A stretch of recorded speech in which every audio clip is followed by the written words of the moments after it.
Bonsoir à tous. Bienvenue à cette vidéo de présentation de l'oracle Béline. Alors, c'est pas une nouveauté du tout, hein, il existe depuis les années 60.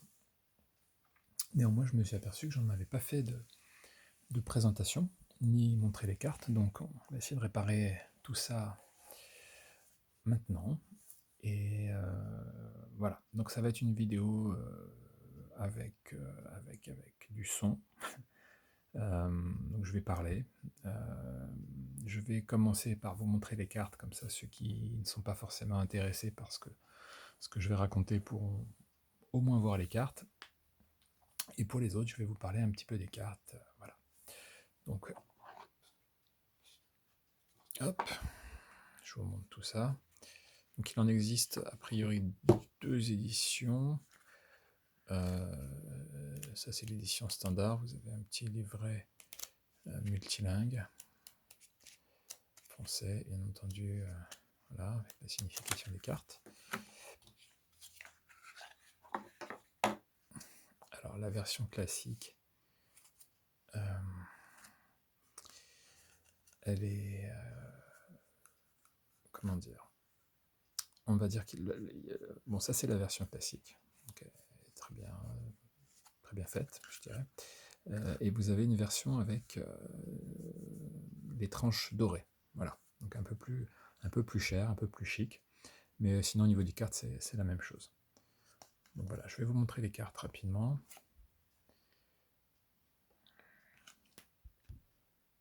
Hop. Et on en parlera après. Donc là vous avez les 2 cartes qui renvoient au consultant et à la consultante, puis toute une série de cartes. Vous verrez que chaque carte est associée, sauf les 3 premières d'ailleurs, on en reparlera après, un astre, une planète, donc la Lune,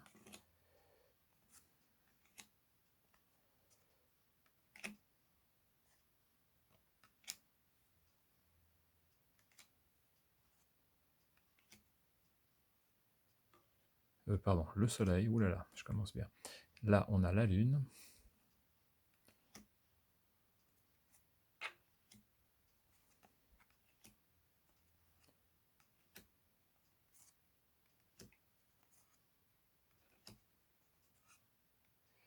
ensuite nous avons les cartes associées à Mercure,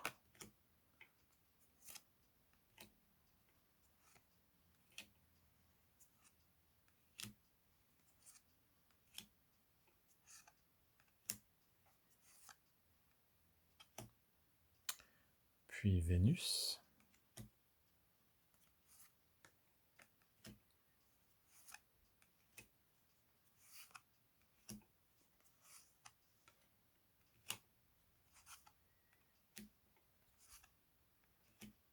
Mars,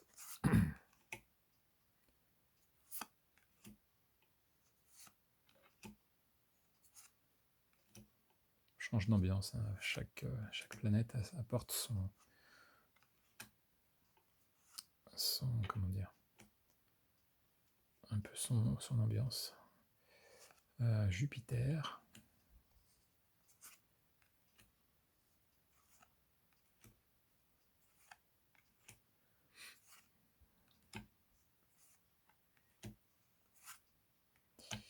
et enfin Neptune.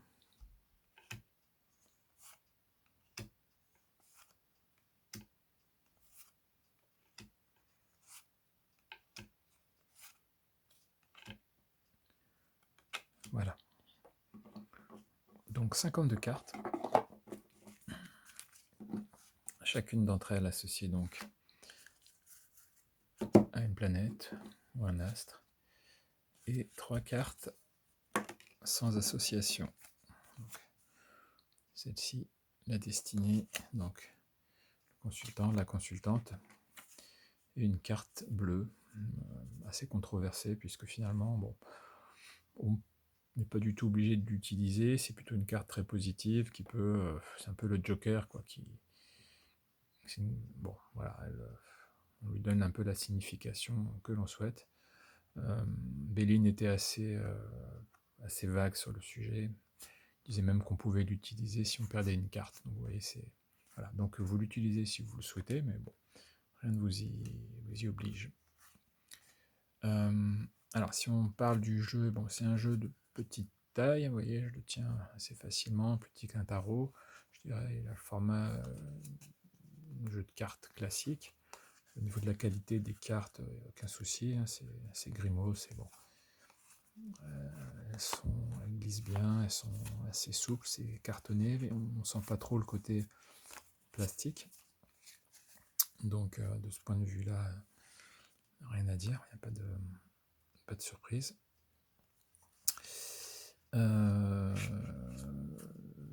Donc, que vous dire de plus? Bon, c'est un oracle, donc voilà, vous avez chaque carte associée à un mot-clé. Ça se lit comme un oracle. On associe souvent les cartes, deux cartes ensemble, on fait des paires, si vous voulez, pour essayer de les faire parler. Il est assez intéressant parce que comment dire, on peut l'utiliser, si vous voulez, sans vraiment se plonger dans l'étude des cartes, en regardant finalement chacune d'entre elles et en décryptant un petit peu les images, ce qu'on y trouve, on peut se débrouiller très très bien. Donc de ce point de vue-là, bon, vous voyez, ça ressemble un peu à la Maison Dieu. Donc c'est un oracle qui a été popularisé par Béline, qui a été créé par le mage Edmond au XIXe siècle. Béline en a indirectement hérité, mais ça s'est passé visiblement de manière un peu mystérieuse. Enfin, même pas tant que ça. En fait, en gros, je crois qu'il explique d'ailleurs dans son petit livret, c'est qu'on lui a dit j'ai quelque chose qui pourrait vous intéresser. C'était une dame, je crois. Je ne sais plus exactement, j'ai déjà oublié, mais elle lui a dit venez chercher, sinon je le jette, je le mets au feu. Il y est allé, il a récupéré les cartes et il était très content. Et voilà, il les a popularisées donc, au courant des années 60. Alors, je ne vais pas faire de tirage là. Je vais d'abord vous présenter le livre, je pense, qui est indispensable si vous voulez vous plonger sérieusement dans l'étude de l'oracle. Voilà, je vous le montre. Alors celui-là est en anglais, mais il existe en français. C'est exactement le même. Il a été écrit par Serge Pirotte, qui est vraiment quelqu'un qui maîtrise très très bien son sujet. C'est édité chez Amazon, donc ne le cherchez pas en librairie, vous ne le trouverez pas. C'est un livre, donc... alors moi je l'ai pris en anglais parce qu'en fait il a été écrit en anglais. Alors bon, c'est la même chose en français, mais c'est peut-être un peu bête de ma part, mais voilà. En tout cas, vous avez une présentation de chacune des cartes. Alors son approche, elle est très très intéressante parce que finalement, il est parti justement, comme je vous le disais, des visuels des cartes et il est allé chercher la symbolique de tout ce qu'il trouvait sur ces cartes pour en faire un manuel très très simple à utiliser, très bien documenté. Vous voyez avec là toutes les associations avec les planètes. Alors bien entendu, au-delà de la signification des cartes, chaque planète va, si vous voulez, apporter une nuance à vos tirages.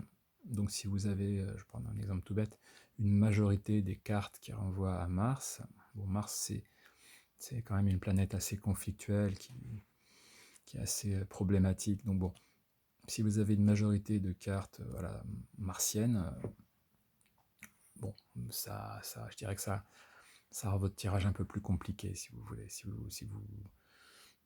vous attendez quelque chose de très positif de la vie, ou attendez-vous on va dire, d'une manière générale, à des difficultés.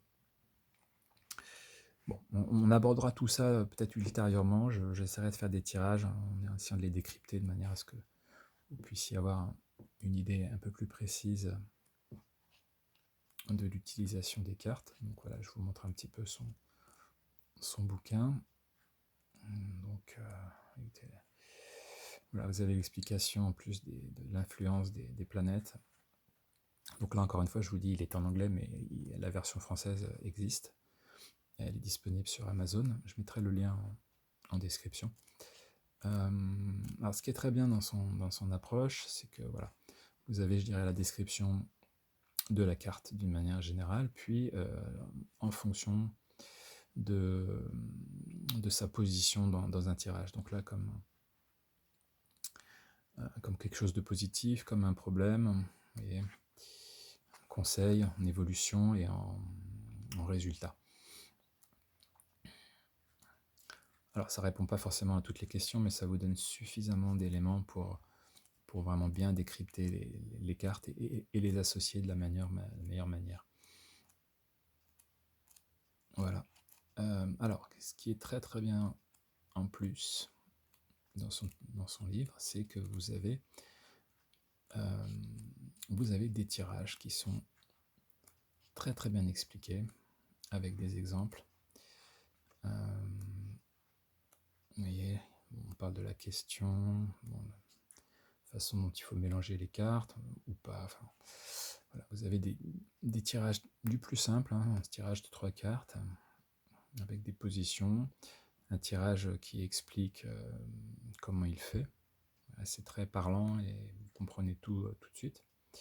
Voilà, un tirage en croix classique.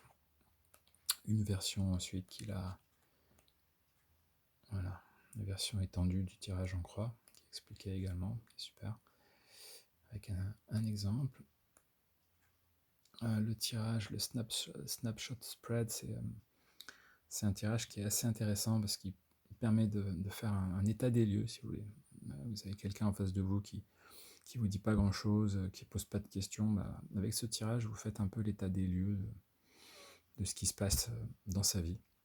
Et ça peut être une très très bonne base donc pour commencer une consultation, un tirage d'une carte. Voilà. Donc, indispensable, si vous voulez étudier sérieusement le Béline. Je vous en présenterai un autre quand même, que j'aime bien aussi, qui a une approche visuelle également. Les deux se rejoignent, si vous voulez. Je dirais que vous pouvez avoir les deux, si voilà. Mais bon, celui-là, il se suffit à lui-même. Il est vraiment très bien. L'autre est très bien aussi, mais bon, voilà. Écoutez, c'est tout pour le moment. J'essaierai de faire une série de tirages, donc pour vous montrer donc comment je l'utilise, comment on l'utilise, comment je l'utilise. Enfin, il y a toujours des nuances en fonction je dirais des praticiens, mais bon, ça vous donnera une idée de la manière dont on peut procéder. Vous verrez qu'il est très très intuitif, très bien fait.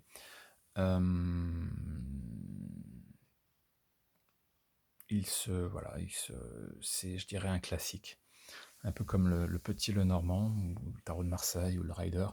C'est vraiment un oracle à avoir, parce il répond de manière précise, sans trop d'ambiguïté, et à peu près à toutes les questions. Voilà. Donc c'est tout pour ce soir. Je vous dis à bientôt, et à bientôt.